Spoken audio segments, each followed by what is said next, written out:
Okay. Birthday, Alexandre. Happy birthday to you. Jonathan était un homme extraordinaire, un père de famille absolument fantastique pour ses enfants. C'était un papa poule et un mari aimant. C'était voilà, l'homme de ma vie, quoi. La Française Nadège Dubois-Six et son mari Jonathan ont vécu ensemble pendant 25 ans. En février 2019, la famille passe des vacances de rêve dans les Alpes. C'était vraiment des moments inoubliables, extraordinaires, de joie, de bonheur. C'était juste fabuleux, fabuleux. Alors qu'elle et les enfants restent en France, son conjoint planifie un déplacement au Kenya pour s'occuper de ses entreprises hôtelières. Il achète un billet sur Ethiopian Airlines avec correspondance à Addis Abeba plutôt qu'un vol direct. Je lui ai dit, Jonathan, mais comment se fait-il que tu n'aies pas pris un billet direct? Et là, il m'a rassuré, non, je voulais essayer cette compagnie, c'est une excellente compagnie, les avions sont flambant neufs. Le 10 mars dernier, il monte donc à bord du vol 302 d'Ethiopian Airlines, faisant la liaison Addis Abeba-Nairobi. Un court vol de 2 heures sur un Boeing 737 MAX. Elle reçoit un appel inattendu d'un ami de la famille vivant à Nairobi. Là, je prends le téléphone et je m'en rappellerai toujours, toute ma vie. C'était très dur.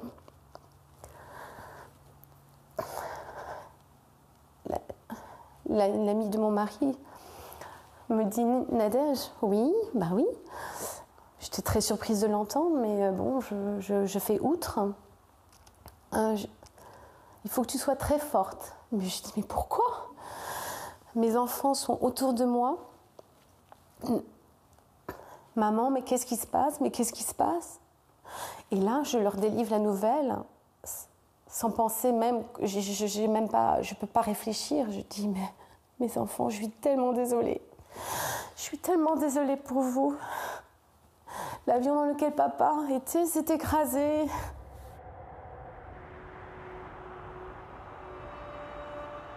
« 157 personnes, y compris 18 Canadiens et 10 Français, périssent dans l'écrasement du vol d'Ethiopian Airlines. Plus les détails commencent à émerger, plus les circonstances semblent étrangement similaires à l'écrasement d'un appareil de Lion Air survenu 4 mois auparavant en Indonésie, également un 737 MAX flambant neuf. Derrière ces deux catastrophes, les décisions aux conséquences fatales d'un géant américain devenu obnubilé par les profits. Les documents internes dévoilent que Boeing connaissait les lacunes de l'appareil et montrent à quel point l'avionneur a influencé les autorités réglementaires.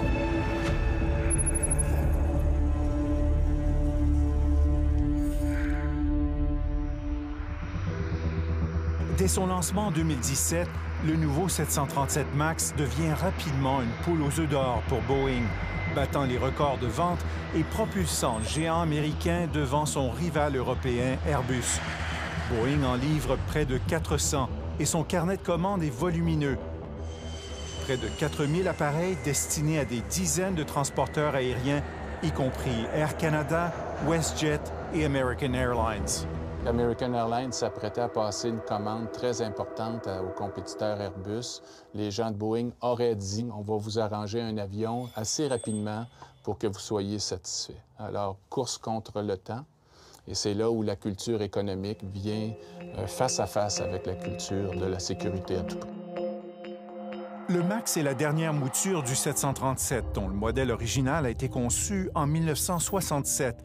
En raison de leur grande taille, des nouveaux moteurs plus performants prévus pour le 737 MAX ont dû être installés légèrement à l'avant et plus haut, une modification qui peut entraîner l'avion à tanguer vers le haut. Pour contrer cette tendance, Boeing a ajouté un logiciel appelé MCAS, le système d'augmentation de contrôle de manœuvre, conçu pour pousser automatiquement le nez de l'avion vers le bas afin d'éviter un décrochage. Nous avons invité 2 pilotes de ligne à la retraite, le commandant Denis Germain et le commandant Jean Lapointe, à nous joindre dans un simulateur de vol afin de mieux comprendre ce que les pilotes ont vécu lors de ces 2 tragédies. Le vol 610 de Lion Air décolle de la piste 25L de l'aéroport de Jakarta le matin du 29 octobre 2018. Il y a 189 personnes à bord. Mais dès le décollage, les pilotes sont confrontés à des problèmes qui semblent alarmants. Rotate.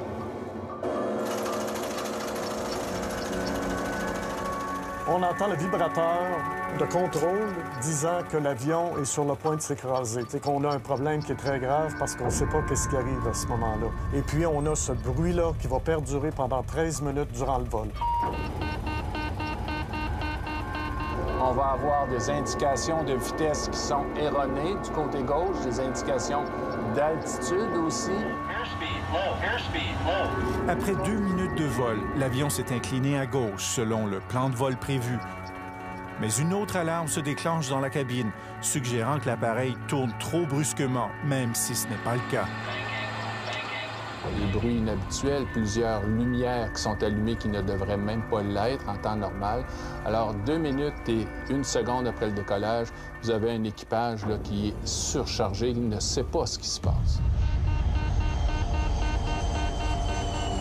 Ready for flaps 1? Le commandant demande au copilote de rentrer les volets. Au moment de la rétraction des volets, le système MCAS entre en fonction, croyant erronément que l'avion est en décrochage en raison d'une sonde défectueuse située dans le nez de l'avion. Le MCAS modifie l'angle de la partie horizontale de la queue, ce qui fait brusquement piquer l'avion vers le bas. Les pilotes sont pris par surprise par un système dont ils ignorent totalement l'existence. Le commandant tire alors sur son manche afin de faire remonter l'avion, mais le MCAS se réactive pendant 10 secondes et refait plonger l'appareil. Cette bataille terrifiante entre le MCAS et les pilotes se produit une vingtaine de fois en quelques minutes. Un combat inégal en raison de la puissance du MCAS. Ces pilotes-là, comme les membres d'équipage et les passagers, vont souffrir jusqu'à l'écrasement. Étant donné la grande vitesse de l'appareil, il devient impossible pour les pilotes de reprendre le contrôle avec les manivelles manuelles ou en tirant sur le manche.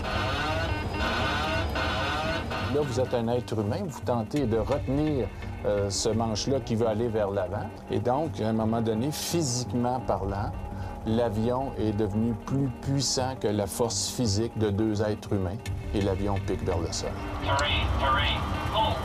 On a placé les membres d'équipage dans une position qui les a amenés à être incapables de garder le contrôle de leur avion. Et ça, Boeing en est totalement responsable.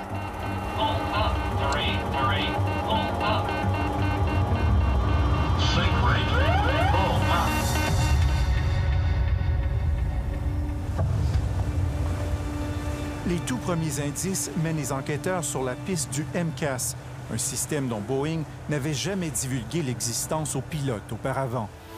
Une semaine après l'écrasement de Lion Air, la FAA, l'autorité réglementaire américaine, émet un bulletin d'urgence.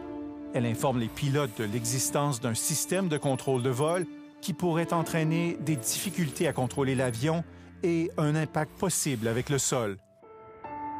Mais au lieu de clouer tous les 737 MAX au sol, la FAA se limite à émettre des instructions aux pilotes afin de désactiver le MCAS dans une situation d'urgence similaire.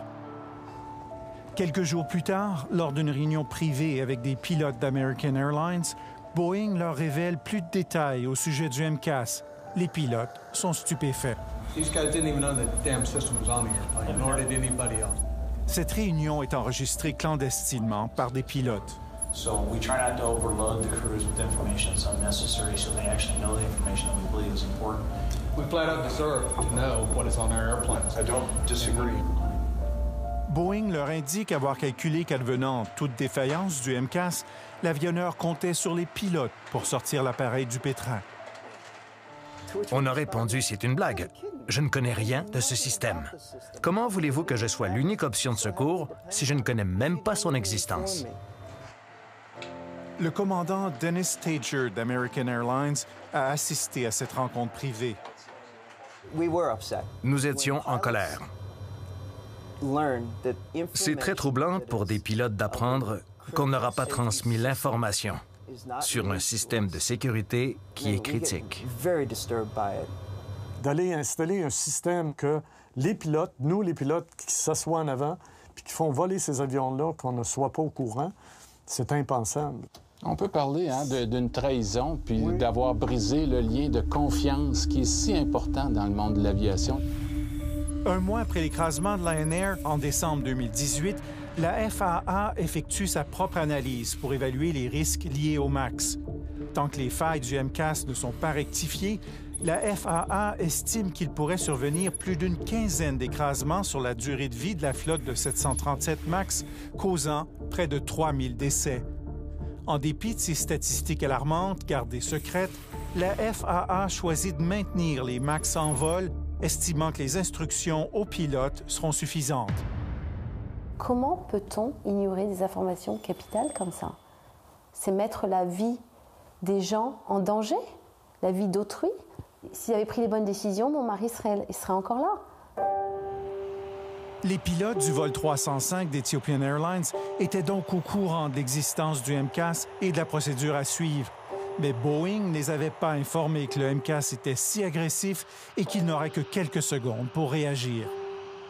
Là, Boeing, dans ces informations-là qu'ils ont données à la communauté des pilotes professionnels, c'était toujours du bout des lèvres. Même si on avait la théorie, on n'avait pas exposé ces pilotes-là à la réalité de la puissance du MCAS. C'est beau des informations théoriques, mais vous ne volez pas un livre, vous volez un avion. Le 10 mars 2019, l'avion d'Ethiopian décolle de l'aéroport d'Addis Abeba à 17h38. Une fois de plus, une sonde défectueuse déclenche des alertes de vitesse et d'altitude dans la cabine de pilotage.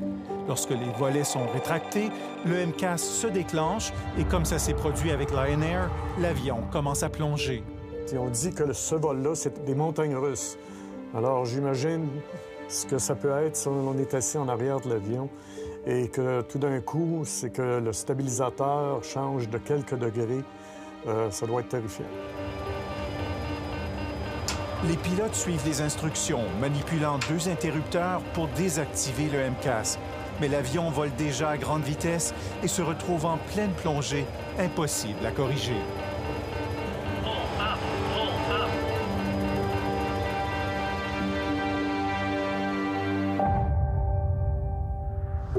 6 minutes seulement après le décollage, le 737 MAX d'Ethiopian s'est écrasé dans un champ à une cinquantaine de kilomètres au sud-est de l'aéroport.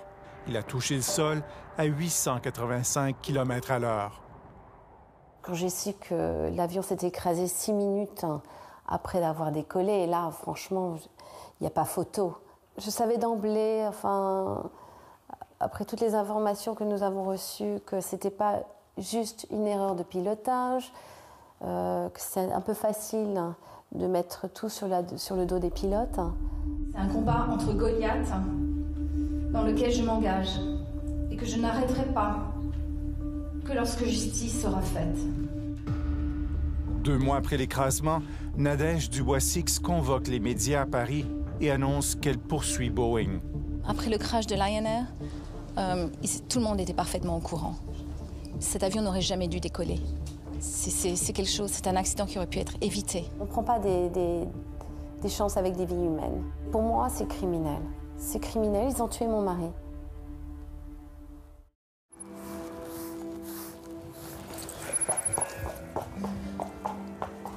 On monte tous à cheval et c'est un petit peu ma bouée de secours. Quand ça va pas, hop.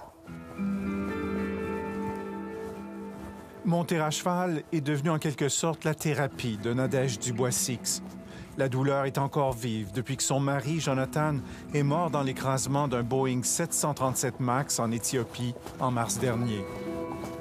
Je sais combien de fois j'ai appelé son numéro de téléphone en me disant mais peut-être que c'est une mauvaise blague, je vais me réveiller de ce cauchemar. Et puis après on se dit ah maintenant c'est pas possible, il va jamais répondre. Parce que c'est la réalité, il va pas revenir.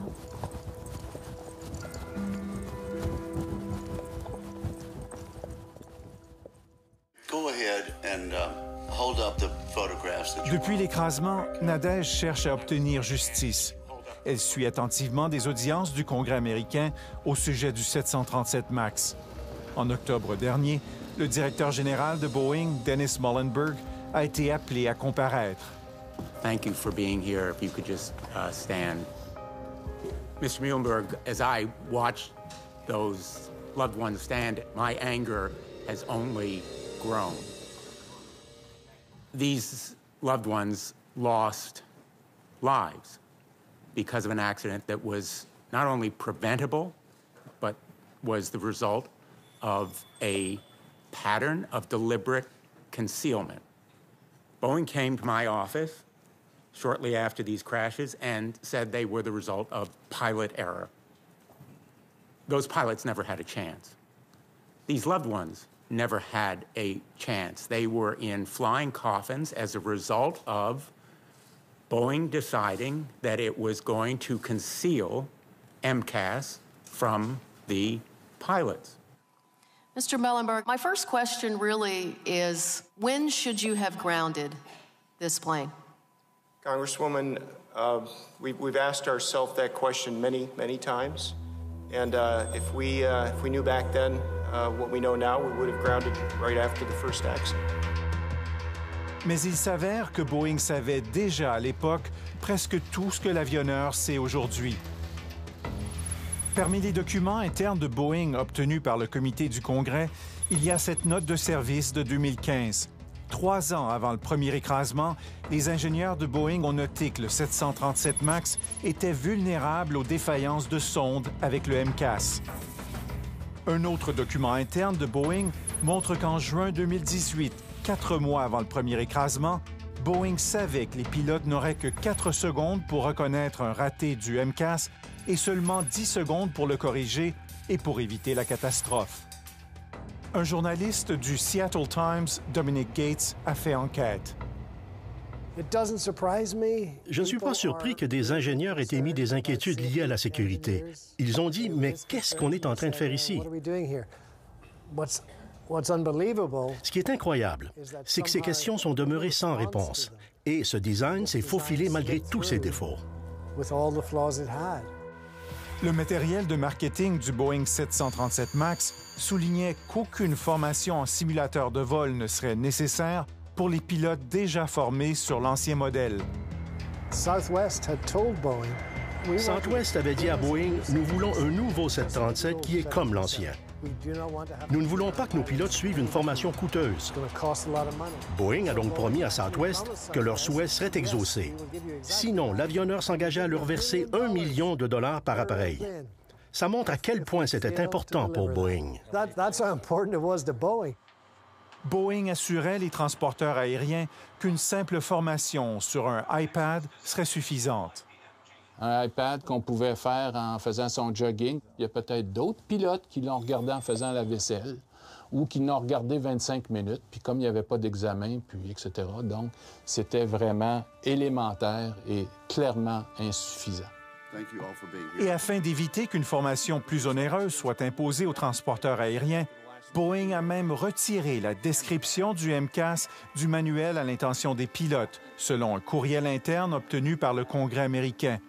Pourtant, Dennis Muilenburg a insisté à maintes reprises que la sécurité était primordiale chez Boeing. Where we can improve, we will. Where we can learn, we will. But our culture is about safety. That is at the very core of Boeing. It's been that way for 103 years. Boeing jouissait d'une excellente réputation en matière de sécurité par le passé, mais les choses ont commencé à changer après sa fusion avec l'avionneur McDonnell Douglas en 1997. Le physicien Stan Sorcher et l'ingénieur Cynthia Cole étaient des employés de longue date de Boeing. Les cadres de McDonnell Douglas étaient plus impitoyables. Ils ne pensaient qu'aux bénéfices nets et comment sabrer dans les coûts. Leur profit était plus important. Selon ce modèle d'affaires, personne ne dit jamais non. On suit les directives. C'est le modèle de gestion de Walmart. Ils n'ont pas adhéré à un bon modèle capitaliste. Ils ont été motivés par la cupidité. Les intérêts des cadres supérieurs primaient sur tout. Ces propos sont confirmés par des courriels et des clavardages internes d'employés de Boeing que vient d'obtenir le Congrès américain. Pourquoi le sous-missionnaire le moins réputé a-t-il reçu le contrat? Uniquement parce que c'était le moins cher, écrit un employé. L'avion a été conçu par des clowns et supervisé par des singes, écrit un autre.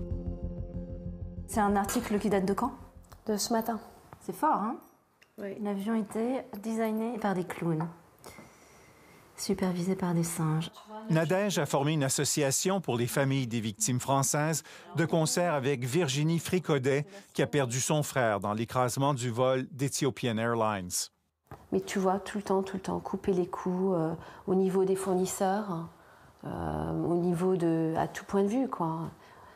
Pas de training, parce que ça coûte trop cher.